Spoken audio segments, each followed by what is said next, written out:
দিচাং মুখৰ গধূলি মাথাউৰিৰ বাট এৰি পথাৰৰ চমু বাটেদি বাট বুলিছো আমি। ৰাজীৱ ঐকলি আৰু অনামিকা দুখোজতো পাৰ হ'ব নোৱাৰা বোকাময় বাট কেনেকৈ পাৰ হওঁ ভাবি থমকি ৰৈছো এমাত্ৰ। মই পাৰিম বুলি কৈ হাতী পোৱালিৰ দেহাটো লৈ একে জাপে পাৰ হ'ল ৰাজীৱ। আমি অগা-পিছা কৰি পাৰ হলোহি অন্য বাটেদি।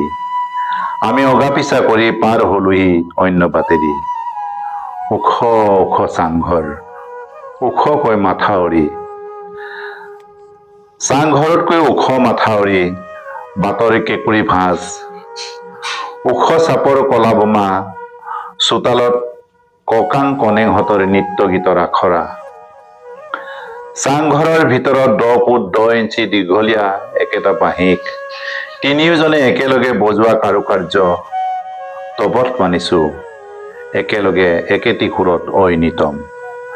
অঞ্জালা অঞ্জালা চিনাঙনামা, এয়া দিচাং মুখৰ গধূলি, এয়া দিচাং মুখৰ গধূলি।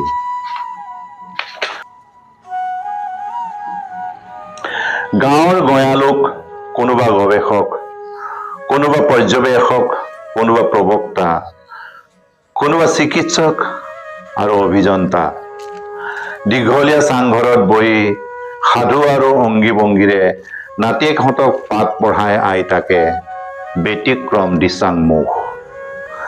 লাই শাক আৰু ঔটেঙাৰে শল মাছৰ আঞ্জা, কাঁহৰ বাতিৰে ছাই মদৰ আতিথ্য, মিতালকা সংলাপেৰে কথা বাৰ্তা।